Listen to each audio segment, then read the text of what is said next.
Hello everyone, welcome you all to cognizance IAS. हम इस series में पॉलिटी लक्ष्मीकांत के क्वेश्चंस को चैप्टर वाइज डिस्कस करेंगे। So let's start today's discussion. आज हमारे डिस्कशन का चैप्टर होगा सुप्रीम कोर्ट। सुप्रीम कोर्ट यानी सर्वोच्च न्यायालय। देखिए, इसके बारे में दिया हुआ है हमारे कॉन्स्टिट्यूशन के पार्ट 5 में, आर्टिकल 124 टू आर्टिकल 147 के बीच। तो ये जो सुप्रीम कोर्ट है ये आखिर आया किस प्रकार से? देखिए, जिस समय 1947 से पहले ब्रिटेन था इंडिया में, उस टाइम पे ब्रिटिश प्रिवी काउंसिल थी जो जजमेंट देती थी हाईएस्ट लेवल पे। तो ब्रिटिश प्रिवी काउंसिल को रिप्लेस करके सुप्रीम कोर्ट को लाया गया था। और सुप्रीम कोर्ट का जो इंटीग्रेटेड जुडिशरी सिस्टम है, हमारे इंडिया में जो इंटीग्रेटेड जुडिशरी सिस्टम है, उसको अडॉप्ट किया गया था गवर्नमेंट ऑफ इंडिया एक्ट 1935 के द्वारा। तो इंटीग्रेटेड जुडिशरी सिस्टम का आखिर मतलब क्या होता है? देखिए, इसका मतलब ये होता है कि सर्वोच्च लेवल पे यानी सबसे हाईएस्ट लेवल पे सुप्रीम कोर्ट होगी, देन उसके तहत आपकी आएगी हाई कोर्ट, फिर उसके अंडर आएंगे सारे सबऑर्डिनेट कोर्ट, डिस्ट्रिक्ट कोर्ट या फिर लोअर कोर्ट्स। तो इस चैप्टर में कुछ कुछ कॉन्सेप्ट्स हैं, उनको हम लोग समझते चलेंगे। देखिए, यहाँ पर हमारा चैप्टर दिया है 25। हमारे बुक में, लक्ष्मीकांत के बुक में, चैप्टर 25 में पार्लियामेंट्री ग्रुप है। तो ये जो पार्लियामेंट्री ग्रुप है ये बहुत ज़्यादा इंपॉर्टेंट नहीं है यूपीएससी के लिए, तो इस चैप्टर को स्किप किया गया है इस बुक में, ऑब्जेक्टिव लक्ष्मीकांत के बुक में। तो आज हमारा चैप्टर होगा 25 सुप्रीम कोर्ट। तो इसके क्वेश्चंस को डिस्कस करते हुए हम लोग कुछ कॉन्सेप्ट को समझेंगे। हमारा पहला क्वेश्चन है, देखिए हमारा पहला क्वेश्चन है, consider the following statement and choose correct option. तो हमारे पास स्टेटमेंट दिया हुआ है, हमें हमारा करेक्ट ऑप्शन चूज करना है। फर्स्ट है, अ रिटायर्ड सुप्रीम कोर्ट जज कैन नॉट एक्ट एज जज of Supreme court even for a temporary period. जो रिटायर्ड सुप्रीम कोर्ट के जज होते हैं वो एज अ सुप्रीम कोर्ट के जज एक्ट नहीं कर सकते आफ्टर रिटायरमेंट, एक टेम्पररी पीरियड के लिए भी।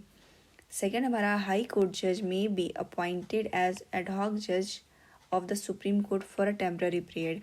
मीन्स जो हाई कोर्ट के जज होते हैं उनको अपॉइंट किया जा सकता है एडहॉक जज के रूप में सुप्रीम कोर्ट में एक टेम्पररी पीरियड के लिए। तो यहाँ पे एडहॉक का मतलब ही होता है टेम्पररी टाइम या टेम्पररी पीरियड।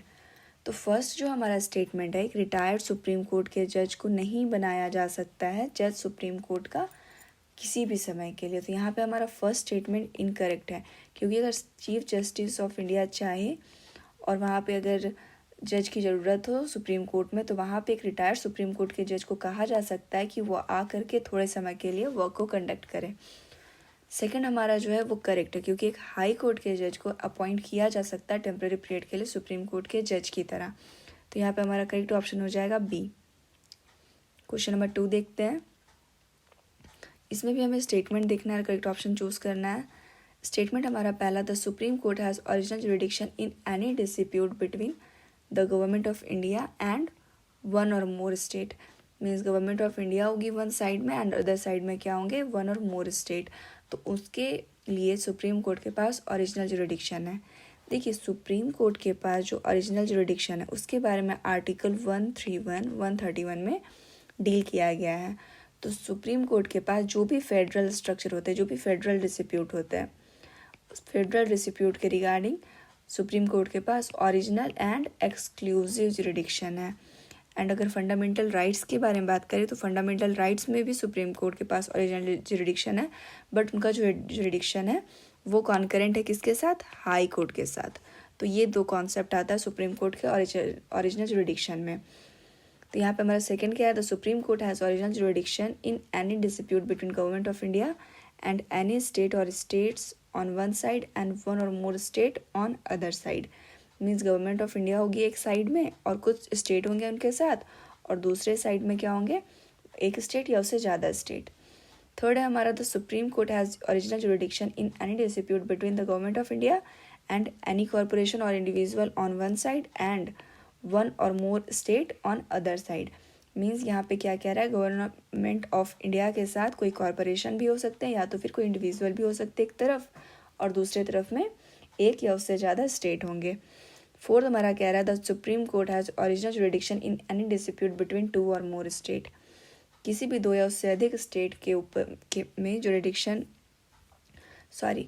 किसी भी स्टेट या स्टेट्स के बीच में, एक से ज़्यादा स्टेट्स के बीच में कोई डिस्प्यूट होता है तो उसके लिए ओरिजिनल जुरिडिक्शन है सुप्रीम कोर्ट के पास। तो यहाँ पे मैंने भी बताया, यहाँ पे फेडरल डिस्प्यूट के रिगार्डिंग ओरिजिनल जुरिडिक्शन है।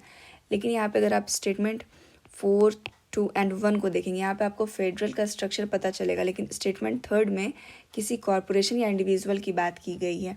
तो यहाँ पे हमारा स्टेटमेंट 3 इनकरेक्ट हो जाएगा, क्योंकि हम लोग जानते हैं कि कभी कहीं भी गवर्नमेंट ऑफ इंडिया के साथ कोई भी इंडिविजुअल या कॉरपोरेशन पार्टिसिपेट नहीं करता है वन साइड में।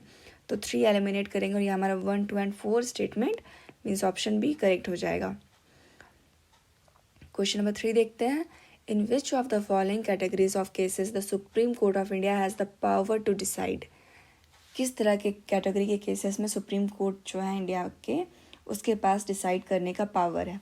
फर्स्ट है a reference made by president on question of law और फैक्ट।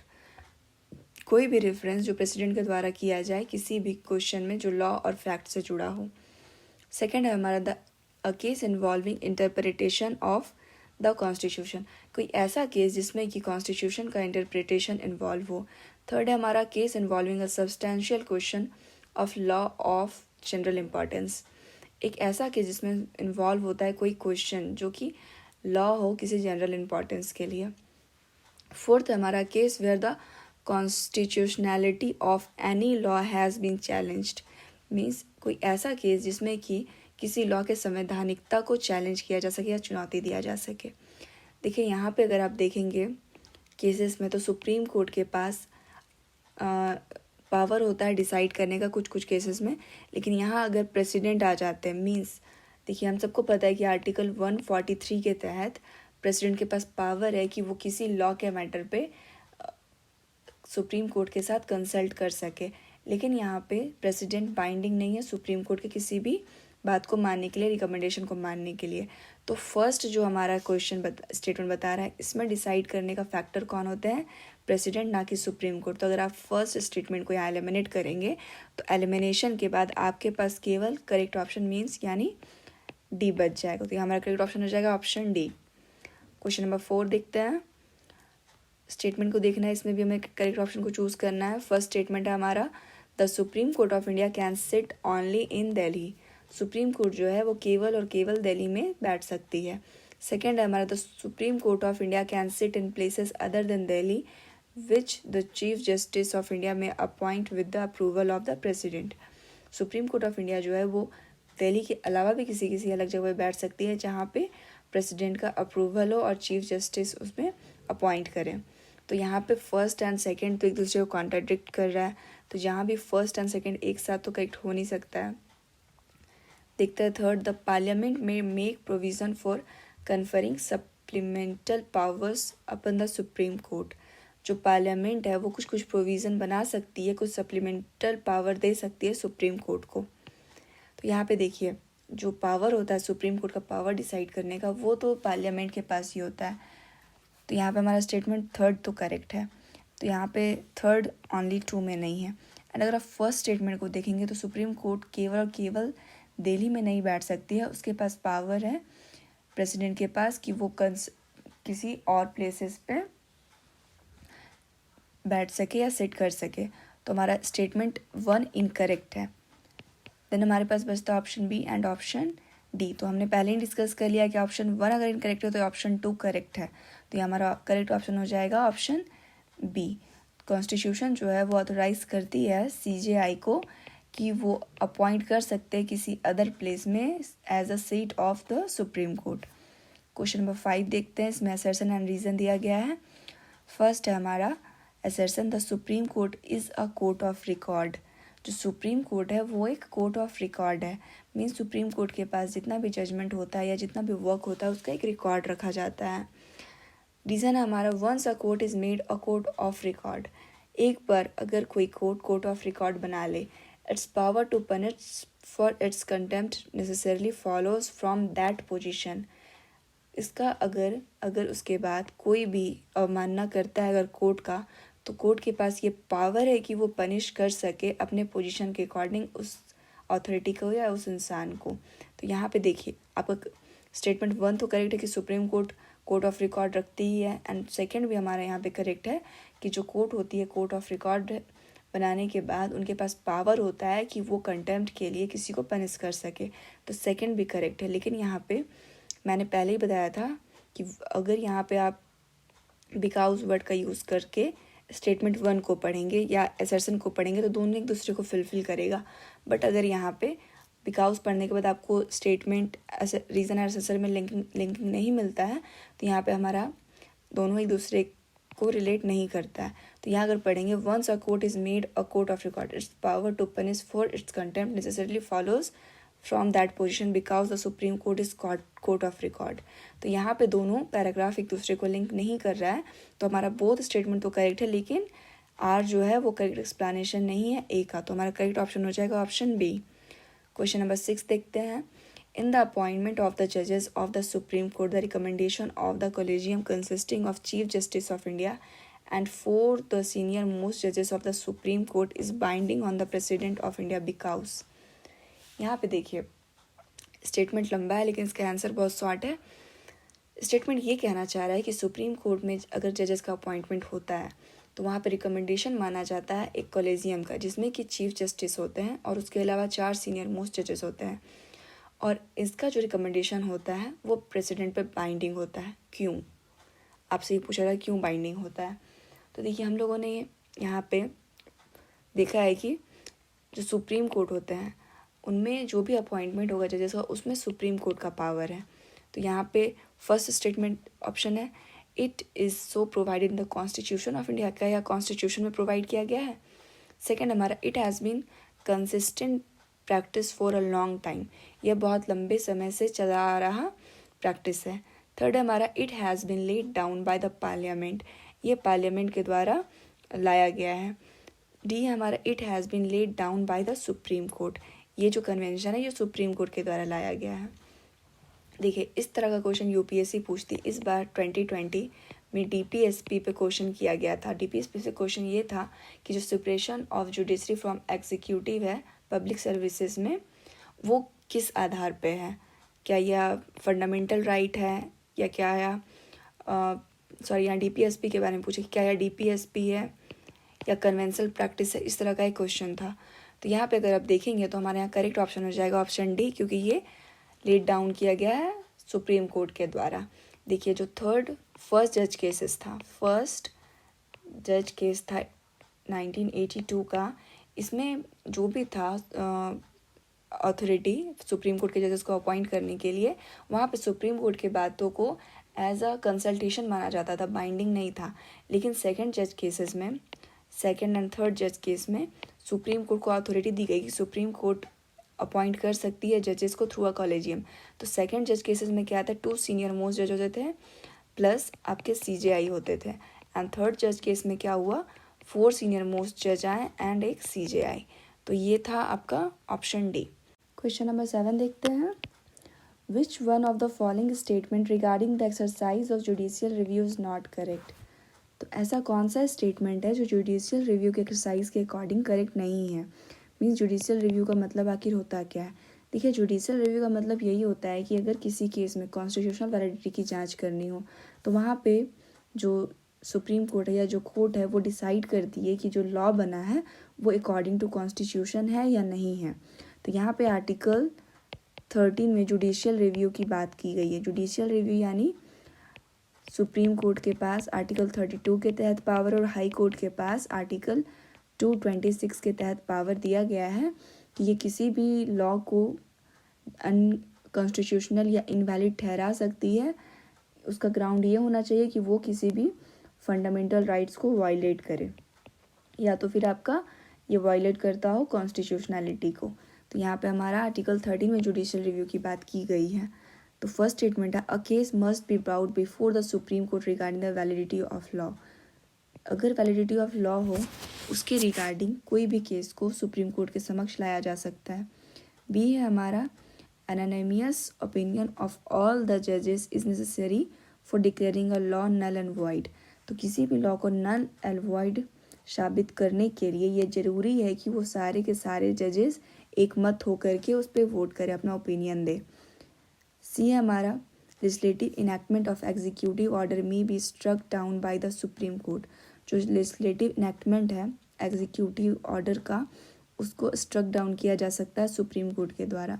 डी हमारा the power is implicit in the provision of the article 13 of the constitution. तो ये तो करेक्ट है, हमने अभी देखा कि आर्टिकल 13 में जुडिशियल रिव्यू के बारे में बात की गई है, तो डी तो हमारा करेक्ट है। एंड अगर यहाँ पे नॉट करेक्ट पूछा है हमसे, तो नॉट करेक्ट में क्या आ जाएगा आपका, देखिए अगर आप देखें मस्ट, नेसेसरी, ऑनली, इस तरह का वर्ड तो यूपीएससी में ऑलमोस्ट टाइम पे गलत ही होता है। तो यहाँ पे हमारा एक ऑप्शन गलत हो सकता है बी। एंड अगर अदर ऑप्शन को देखें आप, a case must be bowed before the supreme court regarding the validity of law. तो अगर लॉ की वैलिडिटी हो या कॉन्स्टिट्यूशनलिटी की जांच करनी हो तो वहाँ पे जाया जा सकता है सुप्रीम कोर्ट के समक्ष। तो ये तो हमारा करेक्ट है। And C legislative enactment and executive order may be struck down by the supreme court. तो अगर कोई भी लॉ कॉन्स्टिट्यूशन लॉ हो तो उसको स्ट्रक डाउन किया जा सकता है सुप्रीम कोर्ट के द्वारा। तो यहाँ पे हमारा सी भी करेक्ट है। तो यानी हमारा यहाँ पे नॉट पूछा तो करेक्ट ऑप्शन हो जाएगा ऑप्शन बी। क्वेश्चन नंबर 8 देखते हैं। Article 141 of the Constitution lays down that the law declared by the Supreme Court shall be binding on all courts within the territory of India. Therefore, the Supreme Court, देखिए supreme court के द्वारा article 141 के तहत जो भी declare किया जाता है या जो भी लॉ डिक्लेयर किया जाता है वो भारत में सारे के सारे कोर्ट में बाइंडिंग होता है, क्योंकि सुप्रीम कोर्ट। इसके बाद आपका स्टेटमेंट बताना है क्या करेक्ट होगा। तो फर्स्ट हमारा ऑप्शन है is bound by its earlier decision as the expression all courts include Supreme Court also. ऐसा इसीलिए है क्योंकि सुप्रीम कोर्ट अपने साथ साथ सारे कोर्ट के बारे में बात करता है कि वो बाउंड है अपने पहले डिसीजन से। बी हमारा ये कह रहा है is not bound by its own decision and may reverse a previous decision. ये अपने डिसीजन से बाइंड नहीं है और अपने प्रीवियस डिसीजन को चेंज कर सकता है। सी हमारा कह रहा है can reverse a previous decision only when a new legislation is enacted having the effect of the abrogating decision. अगर कोई नया डिसीजन आता है केवल तभी पुराने वाले डिसीजन को एब्रोगेट किया जा सकता है। डी हमारा कह रहा है can reverse a previous decision only when the previous decision was given as a result of overlooking another previous decision. Previous decision को इसीलिए केवल रिवर्स किया जाता है क्योंकि वो डिसीजन किसी और पहले के डिसीजन को ओवरलुक कर रहा है या फिर ओवरकम कर रहा है। तो यहाँ हमारा डी और सी में अगर आप देखेंगे यहाँ ऑनली वर्ड का यूज़ किया गया है। तो जहाँ भी ऑनली वर्ड यूज़ होता है हम लोग देखते हैं वहाँ पे UPSC most of time incorrect होती है। तो आप सी को और डी को एलिमिनेट कर सकते हैं। यहाँ पे अगर हमने अच्छे से पढ़ा है बुक को तो हमें यह पता है कि सुप्रीम कोर्ट क्या करती है, अपने प्रीवियस डिसीजन को रिवर्स कर सकती है। ऐसा कई केसेस में हुआ भी है। तो यहाँ पे हमारा करेक्ट ऑप्शन हो जाएगा option B, because it is not bound by its own decision and may be reverse a previous decision.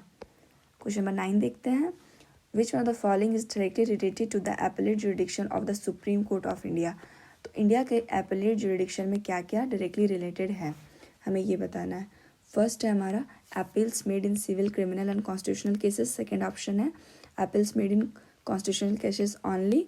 सी हमारा adjudication of dispute between union and state. And D हमारा adjudication of dispute between state, means state and state के बीच में कोई dispute हो। And यहाँ पे बोल रहा है यूनियन एंड स्टेट के बीच में डिस्प्यूट हो। और बी हमारा कह रहा है केवल कॉन्स्टिट्यूशनल के बारे में अगर कोई बात हो तो अपील किया जा सकता है। एंड ए हमारा कोई भी सिविल, क्रिमिनल या कॉन्स्टिट्यूशनल केस हो उसके बारे में अपील किया जा सकता है। देखिए यहाँ पे अगर मैं बताऊँ तो एपेलेट जुरिडिक्शन आर्टिकल 132 एंड 133 में इसके बारे में डिस्कस किया गया है। जो आर्टिकल 132 है वो कहीं ना कहीं कॉन्स्टिट्यूशनल वैलिडिटी की बात करती है, क्योंकि जो भी हाई कोर्ट में केसेस जाते हैं उनके अगेंस्ट अगर आपको अगर उसके जजमेंट के अगेंस्ट अपील करना तो आर्टिकल 132 के तहत अपील किया जा सकता है। एंड आर्टिकल 133 जो है वो कोई भी सिविल मैटर के बारे में बात करती है, मीन्स सिविल मैटर को लेकर के भी एपेलेट जुरिडिक्शन शामिल है। तो यहाँ पे हमारा करेक्ट ऑप्शन क्या हो जाएगा, यहाँ पे civil, criminal and constitutional cases ये हमारा शामिल है एपेलेट जुरिडिक्शन में। तो हमारा ऑप्शन ए करेक्ट हो जाएगा। क्वेश्चन नंबर 10 देखते हैं। How can the number of जजेस in Supreme court of India is India be increased. तो देखिए यहाँ पे जो सुप्रीम कोर्ट के जज हैं उनके नंबर को कैसे इंक्रीज़ किया जा सकता है। तो यहाँ पे देखिए जो सुप्रीम कोर्ट के जज हैं उनके नंबर को लेकर के टाइम पे इंक्रीज़ होते रहता है। 2009 में क्या था, यहाँ पे नंबर ऑफ जजेस 31 थे, लेकिन उसके बाद इसे बढ़ा करके 2019 में यहाँ पे मैक्सिमम जजेस की संख्या की गई है 34, यानी 33 प्लस CJI। तो यहाँ पे टोटल जजेस कितने हो गए आपके 34। तो ये किसके थ्रू किया जाता है, ये किया जाता है पार्लियामेंट्री एक्ट के द्वारा, by parliamentary act. Parliament Supreme Court amendment act के तहत, अमेंडमेंट एक्ट 2008 के तहत नंबर ऑफ जजेस को इंक्रीज कर सकती है। तो हमारा करेक्ट ऑप्शन है ऑप्शन बी। क्वेश्चन 11 देखते हैं। असर्शन एंड रीजन है। फर्स्ट हमारा judicial review is a process of restrain the executive और the legislative from the exercising power which may not be sanctioned by the constitution.